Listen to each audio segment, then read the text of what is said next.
Bonjour. Maintenant que nous avons compris de quelle manière le grand capital international noir a vu le jour, il est temps de nous intéresser aux premiers indices de cette lutte sans merci qu'il va livrer aux républiques, donc au traité de Versailles et à tous ceux qui le complétèrent afin de régler le partage du butin. Car nous allons voir que la foire d'empoigne qui présida, avec les innombrables coups tordus qu'eurent à subir la France, la Belgique et l'Italie de la part des anglo-saxons, sont parfaitement révélateurs des véritables intentions de Wall Street et de la City de Londres. Tout d'abord, rappelons que le bilan de la Première Guerre mondiale fut très lourd pour la France. Il y avait à reconstruire ou à réparer près de 700 000 maisons, plus de 4 000 usines, 54 000 kilomètres de routes et 1 000 kilomètres de voies navigables. Il lui fallait également remettre en état 337 000 hectares de terres cultivables.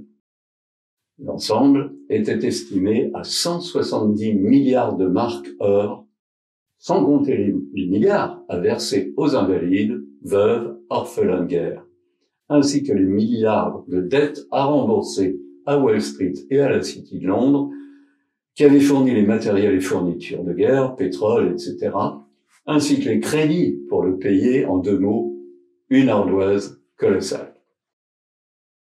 Soulignons à ce sujet que les brevets, usines, mines et entreprises coloniales, qui furent confisqués par l'État français, furent ensuite revendus à des prix de misère aux grands trusts qui purent ainsi les exploiter sans que le bénéfice de cette exploitation revienne pour autant aider aux réparations, puisque l'impôt sur les entreprises était très réduit ou inexistant, et que les impôts sur les fortunes personnelles étaient toujours combattus par la droite. En 2 mots, la plus grande part du butin de guerre entra directement dans la poche des grands intérêts français qui avaient déjà tant gagné à produire le matériel de guerre. Les reconstructions restèrent, dans leur immense majorité, aux frais du contribuable, donc du peuple. À l'époque, on disait « le Boche payera ».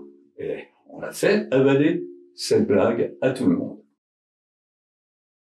Et puisque nous en sommes au décompte des pertes, rappelons qu'alors que les Français ont compté 1 700 000 tués et plus de 4 millions de blessés, côté anglo-saxon, les Américains eurent 116 000 tués, dont une bonne partie victime de ce qu'il est convenu d'appeler la grippe espagnole, mais dont nous savons maintenant qu'elle fut ramenée en Europe par leurs soldats, tandis que les Anglais perdirent 885 000 hommes sans dommages territoriaux.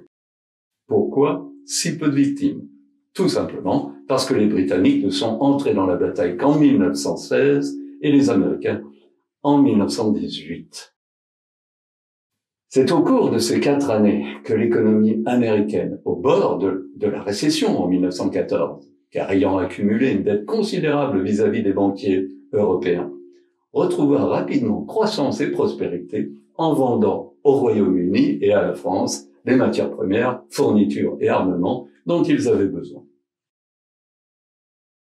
Parallèlement, les produits industriels américains remplaçaient ceux des 2 grands empires sur les marchés mondiaux, et le dollar, ainsi renforcé par rapport à la livre sterling et au franc, permit à la bourse de New York de supplanter celle de Londres au premier rang mondial.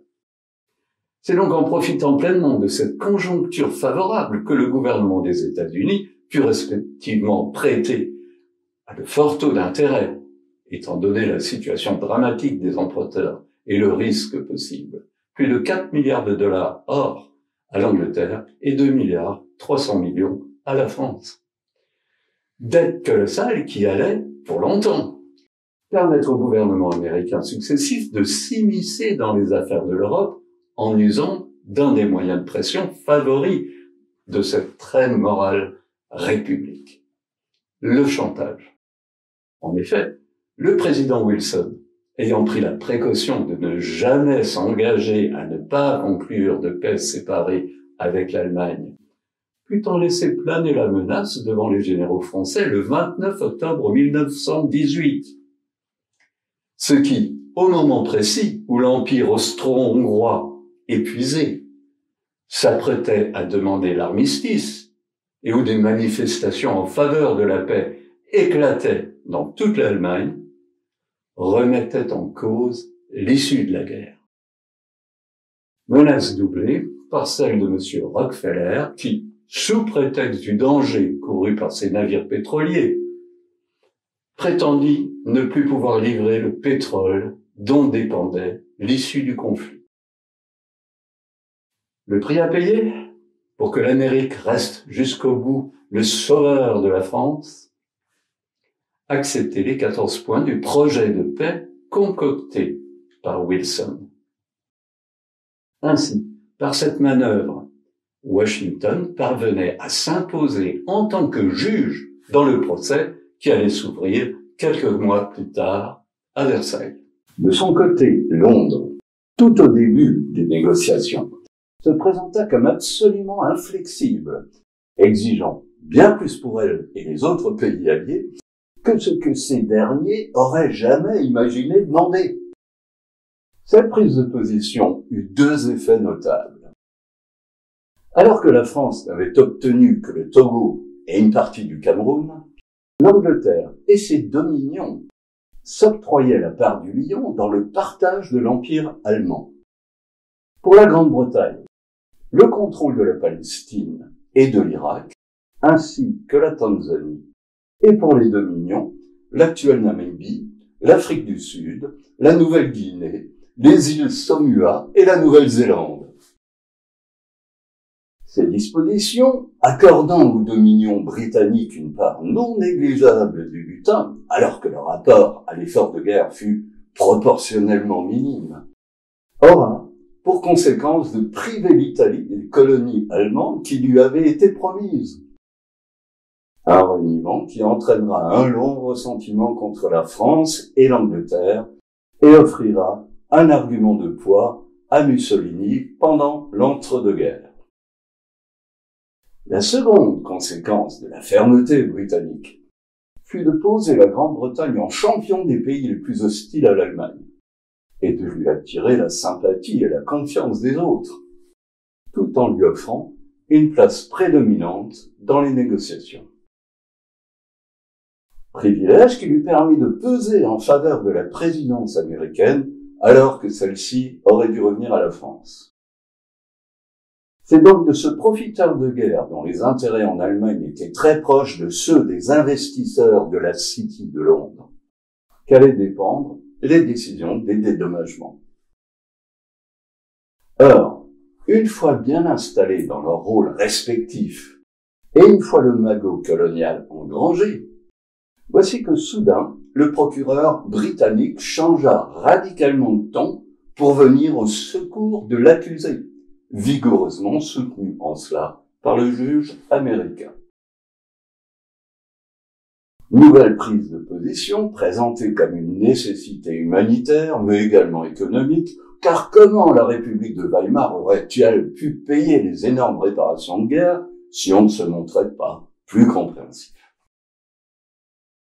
Revirement radical, cachant une manœuvre bien moins idéaliste, car il s'agissait en fait de redynamiser l'économie allemande dans laquelle Wall Street et la City de Londres avaient l'intention d'investir en masse, mais également de maîtriser la puissance française, grand vainqueur de la guerre, et à ce titre de plus en plus influente politiquement en Europe, notamment en faveur d'une Union européenne à base républicaine.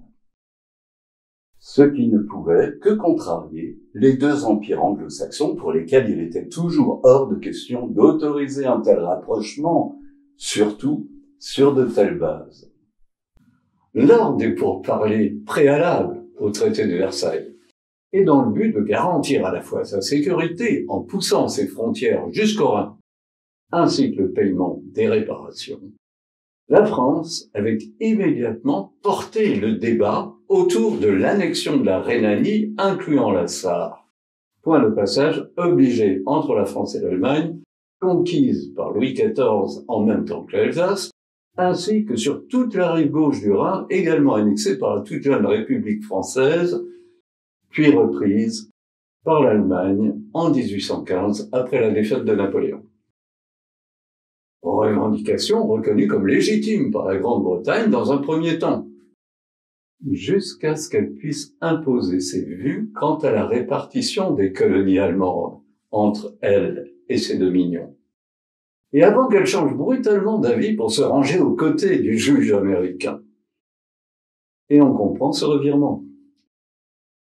Puisque permettre à la France de récupérer cette région industrielle particulièrement riche lui aurait non seulement permis d'agrandir encore sa puissance, ce que le juge et le procureur ne voulaient absolument pas, mais également et surtout aurait grandement contrarié leur projet d'investissement, car les industriels français auraient été les seuls à se servir. Finalement, pour les décider à abandonner cette revendication, pourtant légitime, au vu des énormes destructions du patrimoine industriel des régions du nord de la France, les deux alliés proposèrent deux mesures.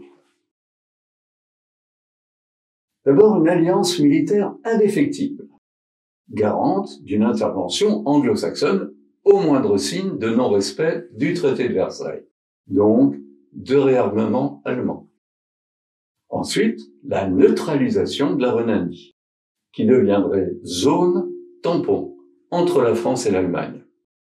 L'annexion pure et simple fut donc remplacée par un statut d'occupation temporaire de la Rhénanie et de la Sarre. Or, la France, bonne fille confiante, ayant fini par accepter ces nouvelles propositions, se retrouvera trahie sur les deux plans, puisque, d'abord, concernant l'alliance militaire automatique, dans un premier temps, le Congrès américain refusa de ratifier le traité d'alliance, ce qui déliait l'Angleterre, dont l'acceptation était subordonnée à celle des États-Unis. Quant à la neutralité de la Rhénanie, alors que ses alliés auraient dû appuyer les efforts français pour la maintenir, ils firent très exactement le contraire, pour appuyer leurs amis allemands, leurs nouveaux amis allemands. Et vous comprendrez pourquoi les anglo-saxons tenaient tant à isoler la France et à récupérer le bassin industriel de la Rhénanie, lorsque vous saurez que ces magnifiques installations remises entièrement à neuf par le grand capital américain sous couverture du plan Dawes servira à Hitler, dès 1933, reconstruire au grand jour une armée en mesure d'impressionner les républiques européennes. Car comment utiliser ces usines en ce but si la Rhénanie était restée française? Impossible. Et si l'on rajoute à ces différentes trahisons politiques tous les coups bas portés à la France dans ses colonies par ses très fidèles alliés, on commence à saisir les rapports existants entre les intérêts des cartels anglo-saxons et ceux des cartels de l'Europe continentale. Car sans arrêt, les enjeux des cartels et ceux des empires sont liés. Et comment pourrait-il en être autrement? Puisque ce sont les mêmes hommes qui géraient à la fois les industries et les banques stationnées en Europe et celles des colonies, tout en siégeant sur les bancs de l'Assemblée nationale et en ayant leurs entrées au sein des gouvernements et de la Banque de France. Une évidence connue de tous les historiens, qui va nous amener à étudier plus en détail l'ennemi que ces hommes des cartels européens vont avoir à affronter pour protéger leur zone d'influence de la concurrence déloyale des cartels impliqués dans les deux sous-marins britanniques et russes. À bientôt, donc, peut-être, si les grands censeurs nous laissent la parole. Ok.